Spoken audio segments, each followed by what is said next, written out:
A seismic shift for Seattle politics. Just in the last several hours, the Seattle mayor's race has narrowed to fewer than 100 votes. Katie Wilson has pulled ahead of incumbent Bruce Harrell by just 91 votes. Good evening. I'm Preston Phillips. And I'm Molly Shen. That narrow margin is with more than 250,000 votes cast. Wilson now leads with 49.83% of the vote to Harrell's 49.79%. It could mean we're headed to a recount in the city's biggest race.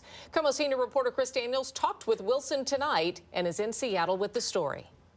Bruce Harrell was up by roughly 4,300 votes on Friday as the vote continued here in Seattle. Well, that lead has now evaporated, and Katie Wilson is now ahead. I'm feeling really confident, and I'm going to be able to turn my attention almost 100% to making sure that we're ready for leading on day one. Katie Wilson has 91 reasons to be smiling. I think we see progressive votes coming in late, younger votes coming in late. I think older people, they get their ballot in the mail, sit down at the kitchen table, fill it out.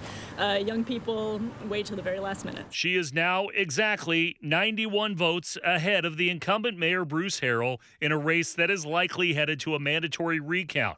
Harrell's campaign said in a statement, "We are grateful to our volunteers who are working to ensure that every vote is counted. This is important work and essential in a close race.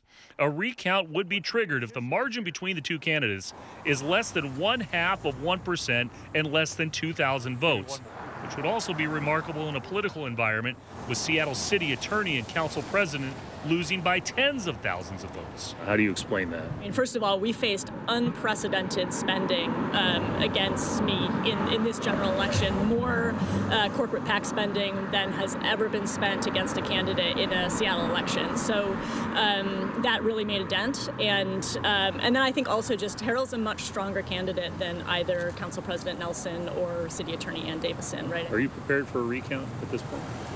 I mean, if that happens, it happens. I think historically recounts don't generally shift the final totals that much. King County Elections told me there are still 6,400 ballots roughly left to count in the city of Seattle, and 1,700 ballots have some sort of question on a signature that needs to be confirmed.